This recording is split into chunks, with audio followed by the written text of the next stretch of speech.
Alright, so for tonight's video, mag-unbox tayo nitong Allbirds. Yan, matagal-tagal kong inintay ito guys, mga pandemic pa. Talaga namang gusto ko nang magkaroon nito dahil sa kanyang magandang review. Di lang bilang isang simpleng sapatos, minimalist na sapatos, comfortable at magaan siya. So, huwag na natin pagtagalin guys. I-unbox na natin. Buksan na natin si Allbirds. Ayan. So, ang kinuha ko ay yung Tree Runner. Ang nauna dito guys is yung wool. So, si Wool Runner, ayan. Diba? Napaka-clean. Oh, diba? The aesthetics. Wow, aesthetics. So, itanggalin na natin.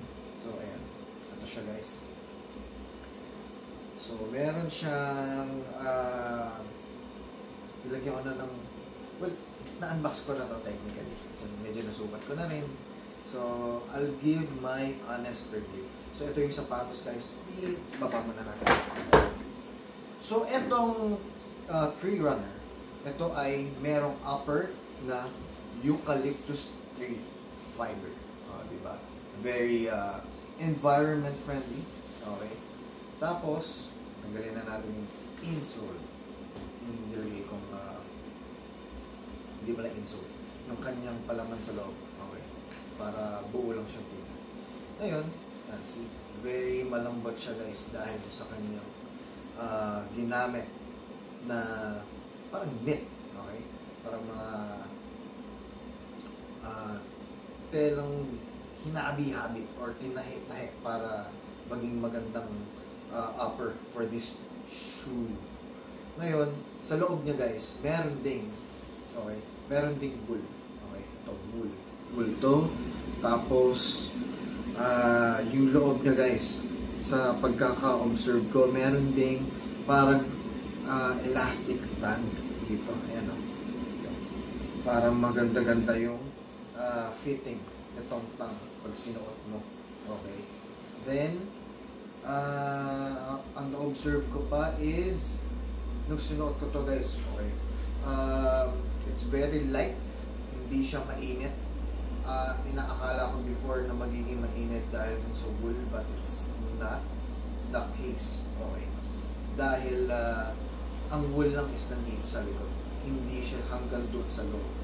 Okay, tapos yung ginamit na insole, ayan, it's well padded guys. Ito siya. Well padded. It's not very thick. Tapos, ayan, malambot din siya. Malambot. Okay. Tapos, premium din. It's very premium. Okay. Hindi siya yung parang basta nagawa lang at naglagay lang ng isang insole sa loob ng sapatos. Okay. See? Now, balik na natin. So, dahil nga ito ay minimalist na sapatos, hindi ka mag-expect ng something very extravagant or extreme or something very mainit sa mata. It's designed as a minimalist shoe na talagang simple. Okay, simple, nababagay sa halos karamihan ng susuotin ng damit. From formal, casual, magagamit mo talaga ito. Then, yung kanyang, itong outsole. Okay, itong outsole is very simple din. May Allbirds dito na logo. Tapos, hindi siya ganong kalambot, pero hindi rin siya ganong very stiff or matigas. Okay? Ayan, pinipindot-pindot siya. Stable to yung ginamit ko guys. It's very stable pag inilakad. Okay? Hindi siya yung sakto lang din yung kanyang pagiging flexible at malambot. Okay? Ayan. And then yung kanyang, itong ilalim, merong ridges. Okay? Hindi siya sobrang kapit. Okay? Pag inilakad mo sa smooth surface na parang mag-squeak or mag-create ng noise, tahimik siya guys. Okay? Hindi siya yung maingay pag sinuot. Okay? Now, overall, ma-recommend ko siya sa inyo for your sneaker rotation. On my point of view, Kasi hindi siya yung hindi siya yung sobrang laki, sobrang mababa suotin. Okay?